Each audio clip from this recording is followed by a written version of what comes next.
Good morning વિદ્યાર્થી મિત્રો. ગયા લેસનમાં આપણે PCR technique, polymerase chain reaction, કે જે આપણું જે ઈચ્છિત ડીએનએ હોય એ આપણા પાસે ઓછી માત્રામાં હશે તો એને આપણે વધારવો હોય, એની નકલો વધારે બનાવવો હોય તો આ પદ્ધતિ વાપરવામાં આવશે. થોડોક ડીએનએ હશે તો એની આપણે વધુ માત્રામાં ડીએનએ બનાવવા માટેની આ એક કૃત્રિમ પ્રયોગશાળામાં થતી આ એક પ્રક્રિયા છે પીસીઆર ટેકનિક. મોટા પાયે ઉત્પાદન કરવા માટે આ પીસીઆર ટેકનિકનો ઉપયોગ કરીને વધુ માત્રામાં આપણે ઈચ્છિત જનીનો મેળવી શકાય. એ આપણે જોઈ ગયેલા ડિટેલમાં. વિસ્તૃતિકરણ, વિનૈસર્ગીકરણ, તાપમાનનું ચલન, તો એ અલગ અલગ તબક્કાઓ છે એ દ્વારા આપણે જોઈ ગયેલા. એની અંદર એક અગત્યનો સવાલ જે આવે તે કે ભાઈ કઈ બેક્ટેરિયામાંથી ડીએનએ પોલિમરેઝ મેળવી અને એનો ઉપયોગ ત્યાં કરાય છે. થર્મસ એક્વેટિકસ TAQ બેક્ટેરિયા કે જે તેમાંથી જે ઉત્સેચક મળે એ 100 ડિગ્રી સેન્ટીગ્રેડ તાપમાનમાં પણ તે સક્રિય હોય અને એ જે બેક્ટેરિયા છે એ બેક્ટેરિયા ગરમ પાણીના ઝરણાના અંદર જોવા મળે. તો એ બેક્ટેરિયામાંથી મેળવેલો ડીએનએ પોલિમરેઝ ઉત્સેચક વપરાય છે. હવે આપણે એના પછીનો જે તબક્કો છે સોપાનોમાં, જો ડીએનએ રિકોમ્બિનન્ટ ડીએનએ ટેકનોલોજી, પુનઃ સંયોજિત ડીએનએ ટેકનોલોજી, એના અંદરના જે તબક્કાઓ છે એ તબક્કા આપણે જોતા હતા. તબક્કામાં આપણે પહેલાં ત્રણ તબક્કા જોઈ ગયેલા. કયા? એક તો ડીએનએનું અલગીકરણ, પછી ડીએનએને યોગ્ય સ્થાનથી કાપણી એટલે કાપવું, તોડવું, પછી એનું તે ઇલેક્ટ્રોફોરેસિસ પદ્ધતિ દ્વારા એને અલગ કરાવે અને પછી એમાંથી આપણે વધુ માત્રામાં પેલો ડીએનએ બનાવવું, એ એટલે પીસીઆર ટેકનિક. આ ત્રણ તબક્કા આપણે જોઈ ગયા. એના પછીનો જે છે, આના પછીની જે પ્રક્રિયા છે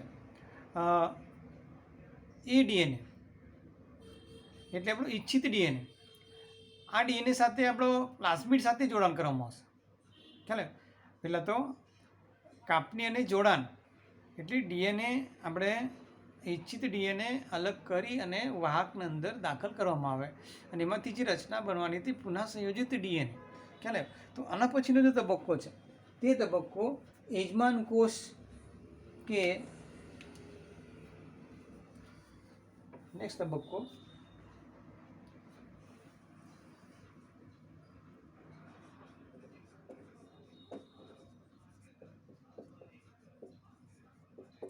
યજમાન કોષમાં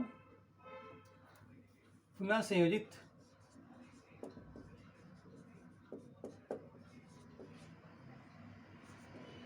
ડીએનએ નો પ્રવેશ.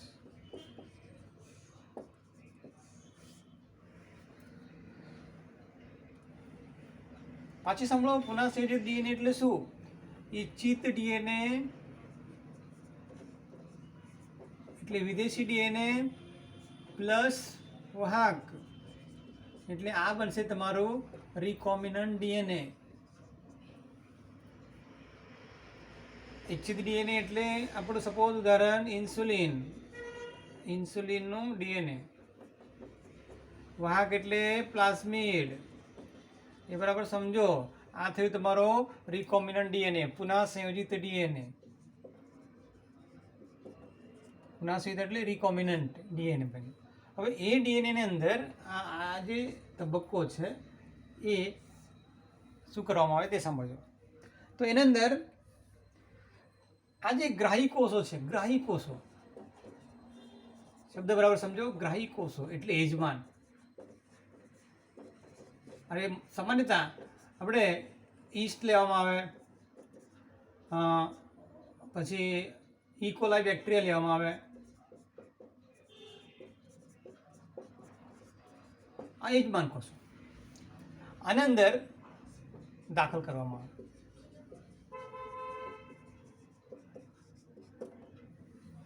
તો તે કેવી રીતે? તે આપણો જે સાધનોમાં છે, ઉપકરણો છે, એના અંદર આપણે એક મુદ્દો જોઈ ગયેલા કે ભાઈ યજમાન કોષોને સક્ષમ બનાવવામાં આવે.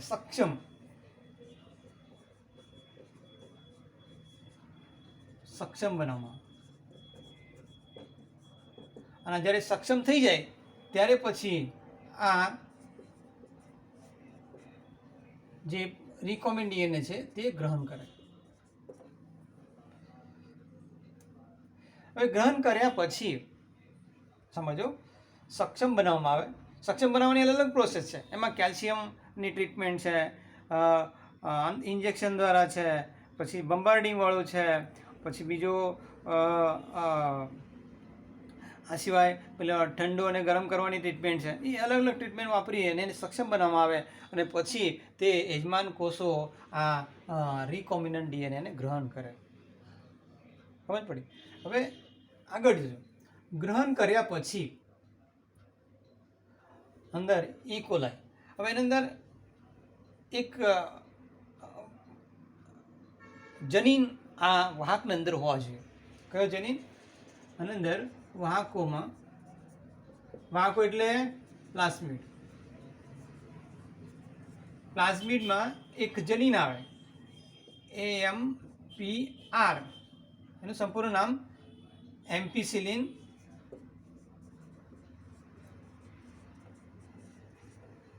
અવરોધક જનીન આ હોવું જોઈએ.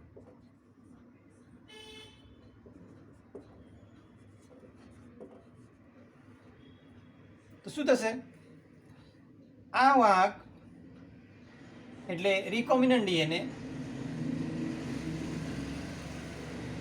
આ વાહક જેની અંદર આ જનીન છે તેની સાથે આપણે ઇચ્છિત ડીએનએ દાખલ કર્યું એટલે આ બન્યું રિકોમ્બિનન્ટ ડીએનએ બન્યું. એટલે આ એક પ્રકારનું વાહક કે જેમાં ઇચ્છિત ડીએનએ છે અને એના અંદર આ હોવો જોઈએ તો જ આપણે રૂપાંતરિત અને અરૂપાંતરિત, પરિવર્તનીય અથવા અપરિવર્તનીય ઓળખી શકાય.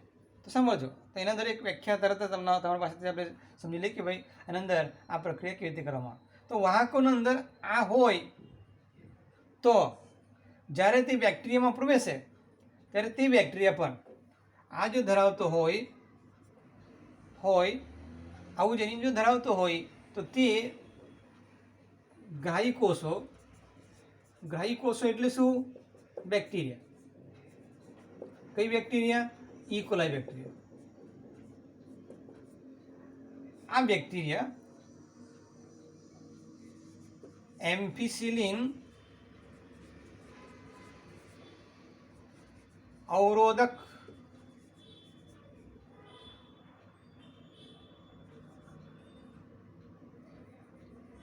કોષોમાં ફેરવાય છે, રૂપાંતરિત થાય.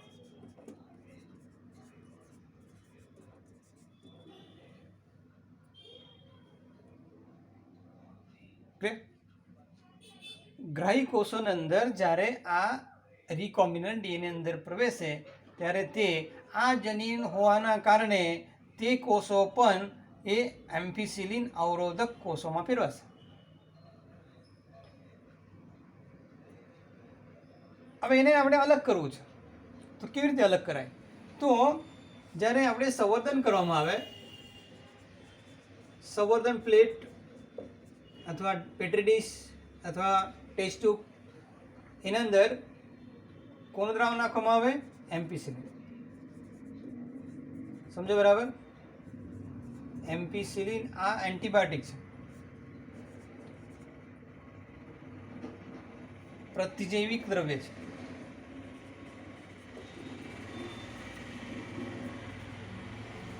પ્રતિજૈવિક દ્રવ્ય છે, એનું દ્રાવણ નાખવામાં આવે. હવે સંવર્ધન માધ્યમની અંદર આ દ્રાવણ નાખેલું હોય. સંવર્ધન માધ્યમ એટલે શું? કે જેના અંદર આપણે બેક્ટેરિયાને ઉછેર કરવાના છે, સંવર્ધન કરવાના છે.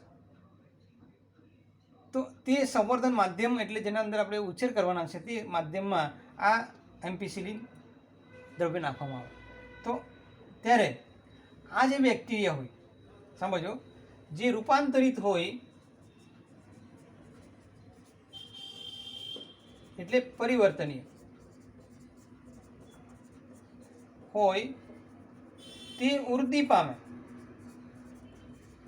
અને જે રૂપાંતરિત ન હોય એટલે અપરિવર્તનીય તે મૃત્યુ પામે.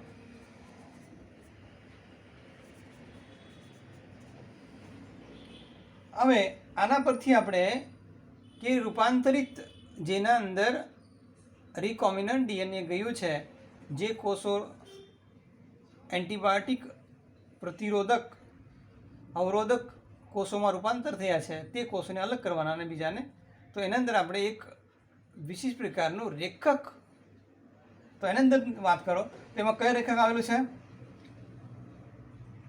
AMP. શું કહેવાય ને? AMP R.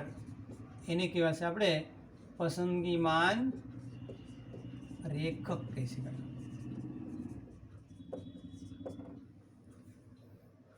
આવી રીતે આપણે એજમાન કોષોને કે જેના અંદર પ્લાઝમિડ એટલે વાહક એટલે રિકોમ્બિનન્ટ ડીએનએ અંદર પ્રવેશેલું છે અને બીજા જેના અંદર નહીં ગયો હોય તે બેક્ટેરિયા મૃત્યુ પામે અને જેમાં હોય તે વૃદ્ધિ પામે. તો આવી રીતે આપણે આ સ્ટેપ પૂરી કરી યજમાન કોષોની અંદર પુનઃ સંયોજિત ડીએનએ દાખલ કર્યા. ક્લિયર? અને તે અલગ કર્યા. હવે આના પછીનો જે ટોપિક છે તે નેક્સ્ટ. આ વાત ક્લિયર?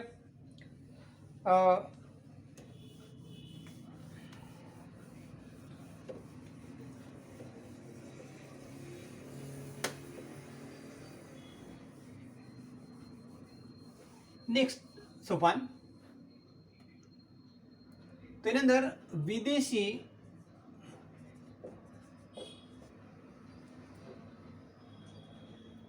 જનીન નિપજ મેળવવી.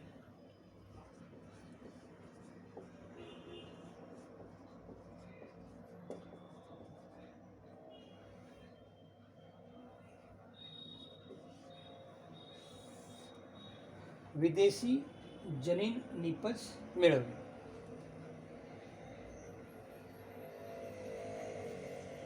થોડું પાછો રિવર્સ જઈએ. જનીન અલગીકરણ, ડીએનએનું અલગીકરણ. ઇન્સ્યુલિનનું ડીએનએ આપણે સ્વાદુપિંડના કોષોમાંથી અલગ કર્યું.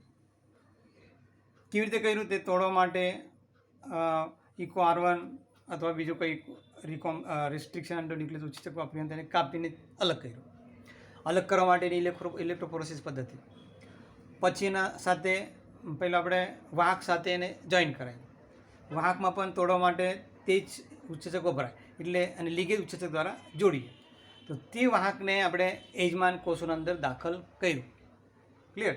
તો દાખલ કર્યા પછી એ યજમાન કોષો કે જેના અંદર વિદેશી જનીન છે તેનો આપણે ઉછેર કરવાનો છે, તેની વૃદ્ધિ કરવાની છે. બરાબર? તો તે જ છે અને તે વૃદ્ધિ કરે ત્યારે તેના અંદર આવેલું જે વિદેશી ડીએનએ છે એ બહુગુણિત થાય. એનામાં રિપ્લિકેશન સ્વયંજનની પ્રક્રિયા થાય, સાથે સાથે તે અભિવ્યક્ત પણ થાય. અભિવ્યક્ત એટલે શું કે ડીએનએ અભિવ્યક્તની જે પ્રક્રિયા છે તેને આપણે ટ્રાન્સલેશન કહેવાય. ટ્રાન્સલેશન એટલે ડીએનએમાંથી એમઆરએનએ બને, એમઆરએનએમાંથી પ્રોટીન બને. તે આપણે ચેપ્ટર નંબર 5-6 અંદર જોઈ ગયા. ખ્યાલ? તો તે ડીએનએ તે પ્રકારનું જે જનીન અભિવ્યક્ત થાય એટલે તે પ્રકારનું તે પ્રોટીન બનાવવાની પ્રક્રિયા શરૂ કરે અને તેના માટે પણ ચોક્કસ ઇષ્ટમાન પરિસ્થિતિ હોવા જોઈએ તો ત્યારે આ પ્રક્રિયા થાય છે. અને એના અંદર કઈ કઈ પરિસ્થિતિ હોવા જોઈએ તે આપણે આગળ હવે ડિટેલમાં જોઈશું. હવે એની અંદર શું થશે જ્યારે આ વિદેશી ડીએનએ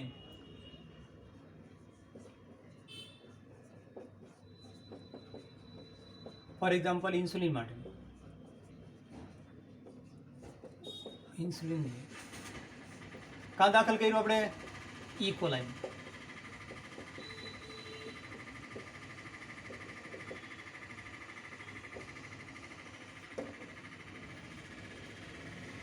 હવે આ ઈ કોલાઈ નું સંવર્ધન કરવામાં આવે.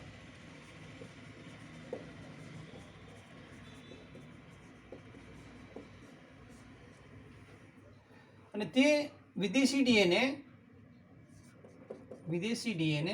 બહુગુણિત બહુગુણિત કોષોમાં તે બહુગુણિત થાય, સાથે સાથે તે અભિવ્યક્ત પણ થતી જાય.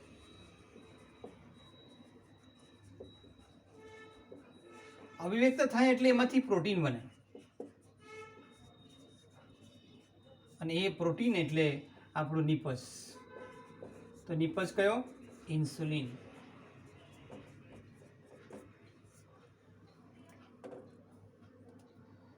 હવે આ પ્રોસેસ માટે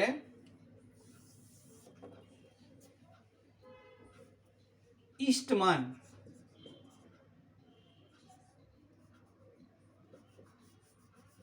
ऑप्टिमम न्यूनतम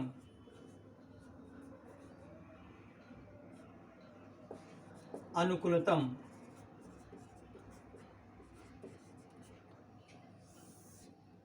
એવી પરિસ્થિતિ પૂરી પાડવી પડે.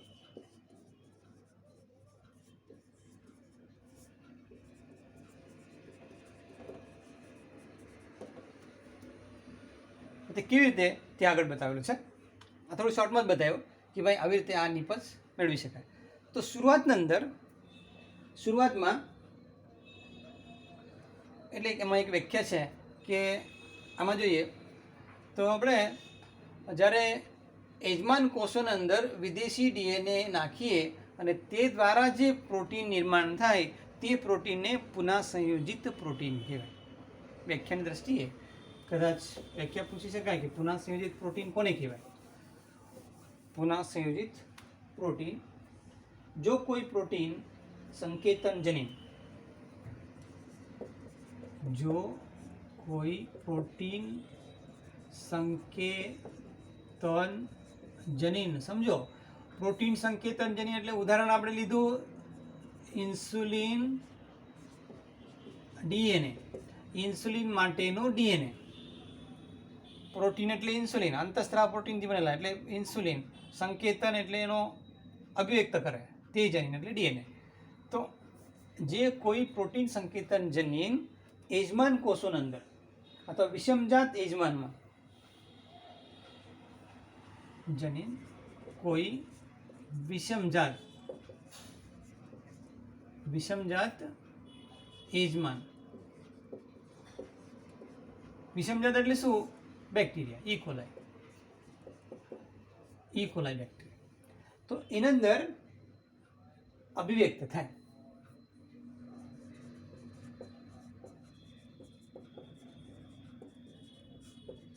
તે પ્રોટીનને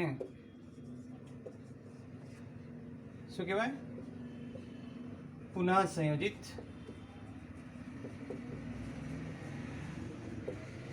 પ્રોટીન કહે છે. એટલે આમ તો આ જનીન સ્વાદુપિંડના કોષોમાં ઇન્સ્યુલિન બનાવે, પરંતુ આપણે ઇકોલાઈ બેક્ટેરિયાના અંદરથી ઇન્સ્યુલિન બનાવવાના છે, એટલે આપણે એને કહીશું પુનઃ સંયોજિત પ્રોટીન. ખ્યાલ? તો આવી રીતે આ થોડુંક શોર્ટમાં બતાવ્યું. હવે આગળ ડિટેલમાં આપણે જોવાનું છે. પ્રયોગશાળાની અંદર આ બધી પ્રક્રિયા સ્ટાર્ટિંગમાં નાના પાયે કરવામાં આવે. પ્રયોગશાળાની અંદર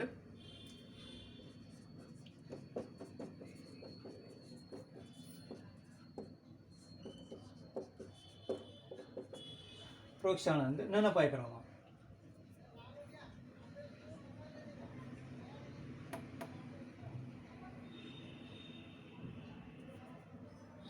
તો એના અંદર સંવર્ધન, પછીની જાળવણી, પછી તેવા નિપજનો અલગીકરણ, પછી શુદ્ધિકરણ, અને પછી ચકાસણી, ટેસ્ટિંગ. આ બધા અલગ અલગ તબક્કામાંથી નાના પાયે કરવામાં આવે. પછી જ્યારે એનું પેટન્ટ બની જાય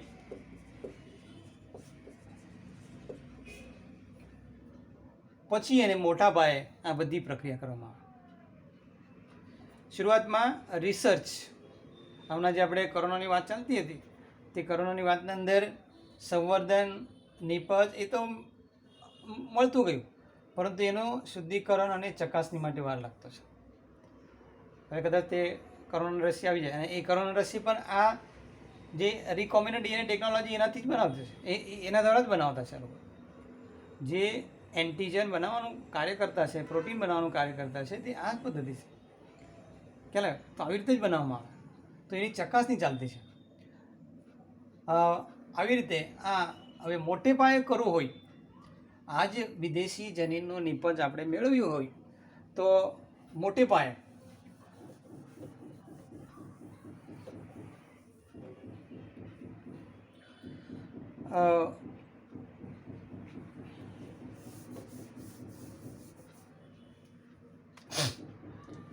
પ્રયોગશાળામાં અંદર સમજવું, નાના પાયે સંવર્ધન માધ્યમ એટલે એના અંદર બધા જ તત્વો હોય, વિટામિન હોય, ક્ષાર હોય, ઉત્સેચક હોય, બધા હોય.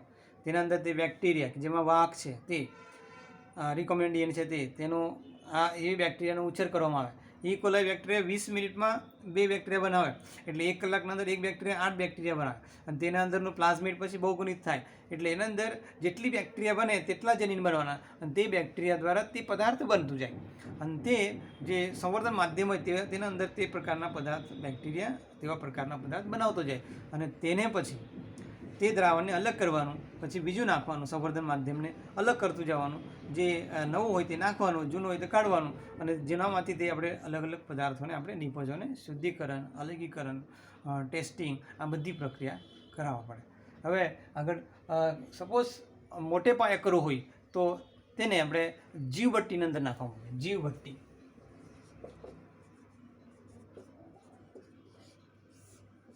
બાયોરિએક્ટર,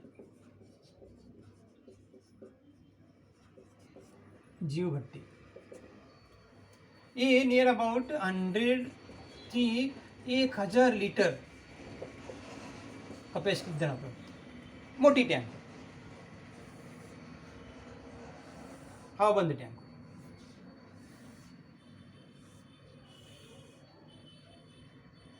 મોટા પાયે કરવો હોય તો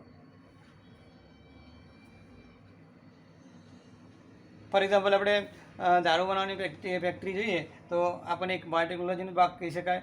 ફોર એક્ઝામ્પલ આપણે ઇથેનોલ બનાવીએ છીએ તો એની અંદર ઈસ્ટ નાખવામાં આવે, તો ઈસ્ટની અંદર આ જે દમણ ડિસ્ટિલરી કે પછી પેલો આ જ્યુપિટર ડિસ્ટિલરીના અંદર બાજુમાં જે મોટા મોટા ટેન્ક છે તે બધા બાયોરિએક્ટર છે. તો એના અંદર આ સંવર્ધન માધ્યમમાં નાખવામાં આવે, અને સંવર્ધન માધ્યમની અંદર પછી એક વચ્ચે એક સ્ટીરર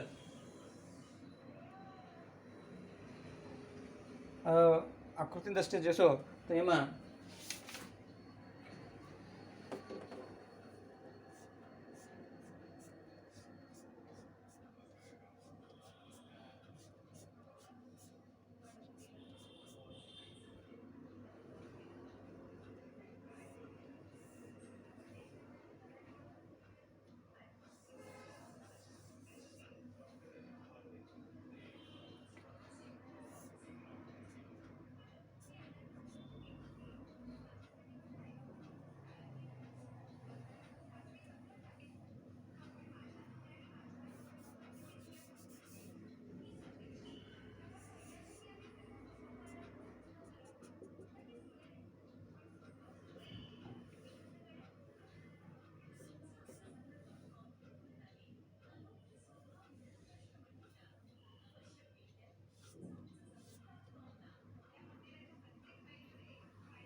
જીવભટ્ટી બાયોરિએક્ટર,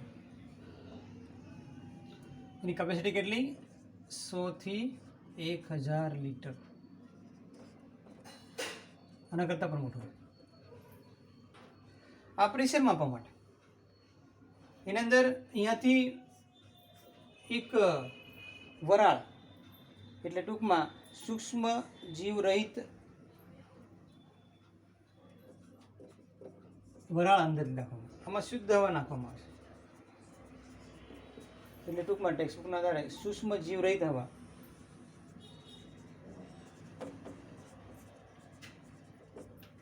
આ સૂક્ષ્મ જીવ રહિત વરાળ અંદર નાખવામાં આવે.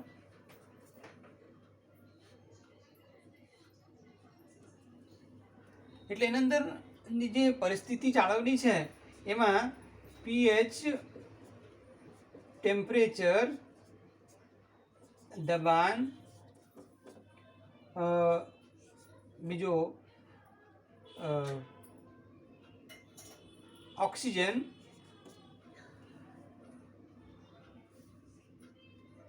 પીએચ,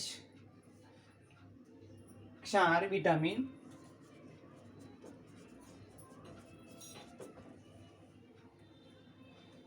આ પરિસ્થિતિ ટૂંકમાં ઇષ્ટમાન પરિસ્થિતિ.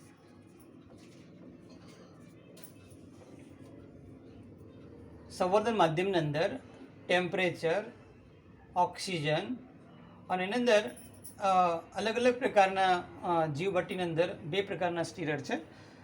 એક જો છે તો તે સરળ સ્ટીરેડ ટેન્ક છે. આ સરળ સ્ટીરેડ છે.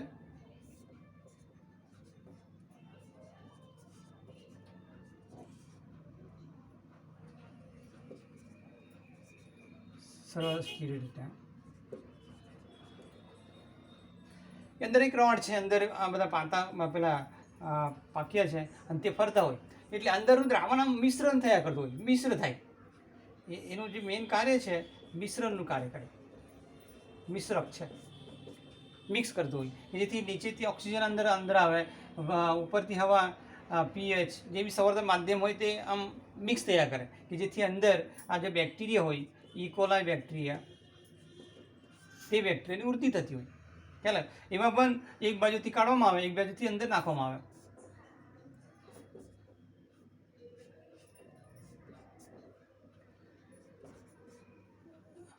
નિપજ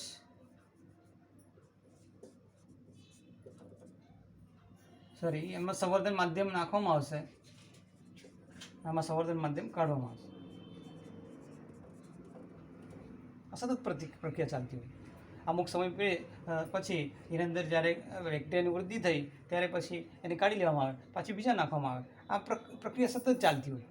ખ્યાલ. તો આવી રીતે એ છે જીવભટ્ટીવાળું કે જેના અંદર આવી રીતે રચના હોય. એના અલગ અલગ તંત્રો છે. જો તાપમાન નિયંત્રક તંત્ર છે, બીજો ઓક્સિજન વિતરણ તંત્ર છે, ફીન નિયંત્રણ તંત્ર છે. હવે આ બાજુ ફીનવાળું આવે, બરાબર. અહીંયા ફીન હોય, અંદર જે રોટર આવે છે તે આમ ફરતો હોય તો ત્યાં જે પાતા હોય ને તો તે બરાબર એને દૂર કરતું જાય. ફીન તોડનાર,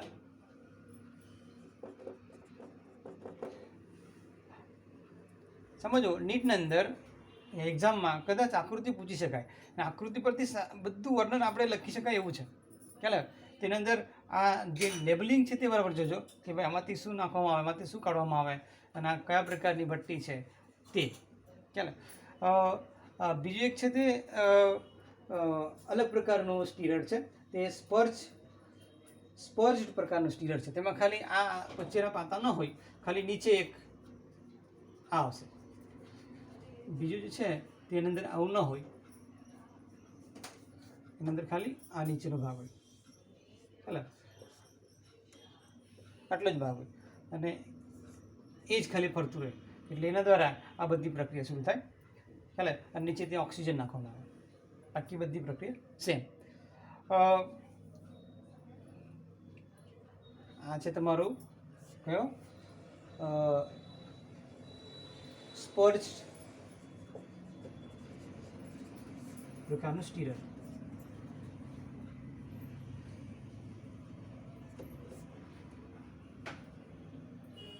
આવી રીતે આ થોડું આપણે થયું તે જીવભટ્ટીવાળું.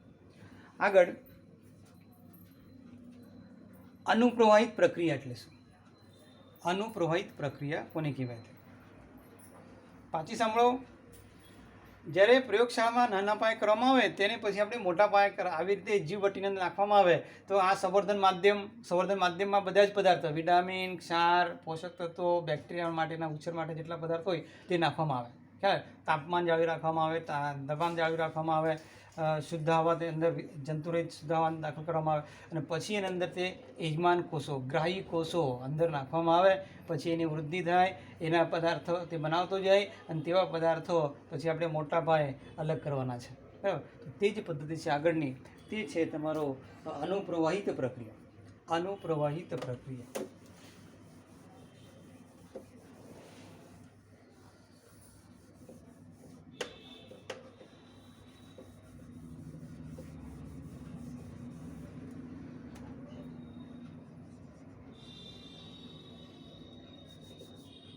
લાસ્ટ તબક્કો,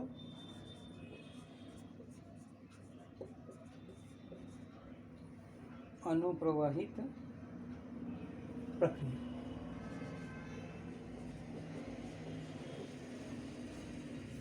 ડાઉનસ્ટ્રીમ.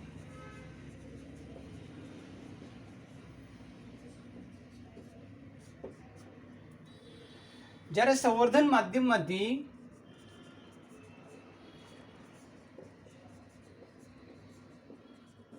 જે નિપજ મેળવવામાં આવે, આ નિપજ શુદ્ધ ન હોય. પહેલાં તો સંવર્ધન માધ્યમમાંથી નિપજને અલગ કરવામાં આવે. અલગ કર્યા પછી એનું શુદ્ધિકરણ કરવામાં આવે.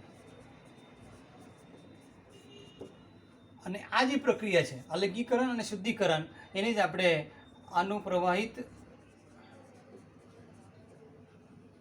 પ્રક્રિયા કહીશું. લાંબી પ્રક્રિયા છે, જટિલ પ્રક્રિયા છે, અલગ અલગ તબક્કામાંથી પસાર થવું પડે.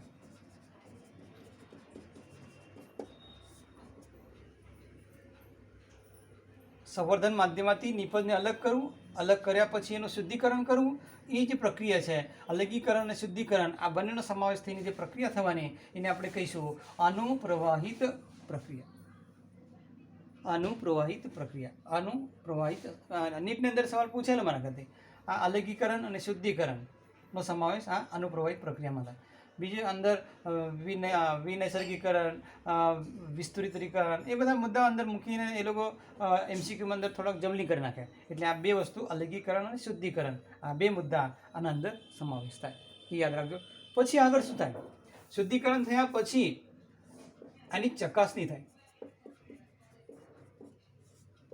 હવે કદાચ મેડિકલનો એ હોય, ફોર એક્ઝામ્પલ કોરોના વાયરસની જે રસી બનાવતા છે, તે રસી એક પ્રકારનું એન્ટીજન એટલે પ્રોટીન છે, તો તેનું શુદ્ધિકરણ થયું પણ તેની ચકાસણી કરવા પડે. ચકાસણી એટલે તે કયા કયા સજીવ પર એની અસર થાય અને તે અસર કેટલા ટકા સાચી, કેટલા ટકા લાભકારક, કેટલા હાનિકારક, તે બધું આ ચકાસણીની અંદર હશે. હવે છેલ્લો મુદ્દો એની અંદર ગુણાત્મક નિયંત્રણ ચકાસણી કહેવાય ને.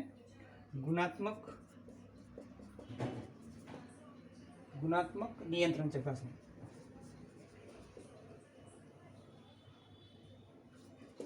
ગુણાત્મક નિયંત્રણ ચકાસણી કરવામાં આવે અને પછી ફાઇનલ થાય અને પછી તે માર્કેટમાં આવે.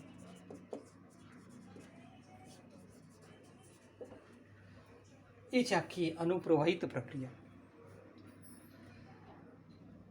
પછી એની અંદર એક ચકાસણી પહેલાં પણ આ બગડી ન જવા જોઈએ, આ જે બી નિપજ છે એ બગડી ન જવા જોઈએ, એના અંદર એક પરિરક્ષિત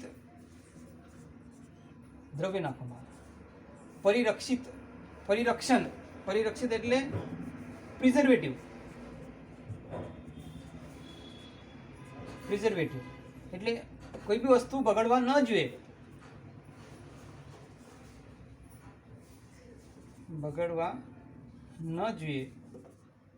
ખરાબ ન થવા જોઈએ, વધુ સમય સુધી રહેવા જોઈએ, એટલે એની અંદર પ્રિઝર્વેટિવ નાખવામાં આવે, પરિરક્ષિત દ્રવ્ય નાખવામાં આવે. પરિરક્ષિત એટલે પ્રિઝર્વેટિવ.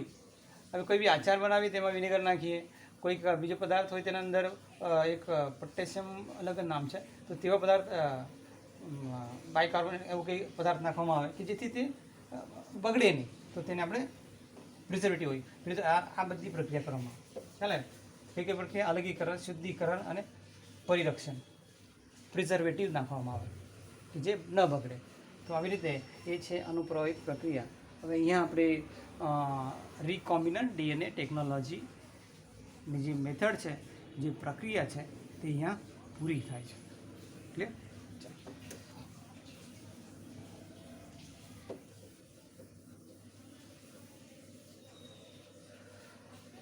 મને લાગતું છે કે રિકોમ્બિનન્ટ ડીએનએ ટેકનોલોજીની પ્રક્રિયા આખી સમજ પડી. થોડીક આઉટલાઇન જોઈએ. જનીન અલગ કર્યું, બરાબર, અલગ અલગ ઉત્સેચકો દ્વારા. પછી ટુકડા કર્યા રિસ્ટ્રિક્શન એન્ડોન્યુક્લિયસથી. તે ટુકડા રિસ્ટ્રિક્શન એન્ડોન્યુક્લિયસ પછી પ્લાઝમિડ પર એને અસર કર્યું. પછી તે છૂટા પડેલા ટુકડા પ્લાઝમિડના જોઈન કર્યા, કોના દ્વારા? લીગેજ દ્વારા. પછી તે રીકોમ્બિનન્ટ ડીએનએને કાં નાખ્યું? બેક્ટેરિયામાં. કઈ બેક્ટેરિયા? E. coli bacteria. ઇકોલાઈ બેક્ટેરિયાને કાં શું કર્યું? સંવર્ધન કર્યું. સંવર્ધનની અંદર ઇકોલાઈ બેક્ટેરિયા ગુણિત થઈ, એની અંદર વધુ માત્રામાં એની વૃદ્ધિ થઈ. પછી તેમાંથી આપણે નિપજ મેળવ્યું. તે નિપજમાંથી એને શુદ્ધિકરણ, અલગીકરણ, પછી પરીક્ષિત કરી, ચકાસણી કરી અને પછી તે માર્કેટમાં આવે. આવી રીતે આ છે રીકોમ્બિનન્ટ ડીએનએ ટેકનોલોજીની પદ્ધતિ. એના પછી આપણે નેક્સ્ટ ટોપિક પછી જોઈશું.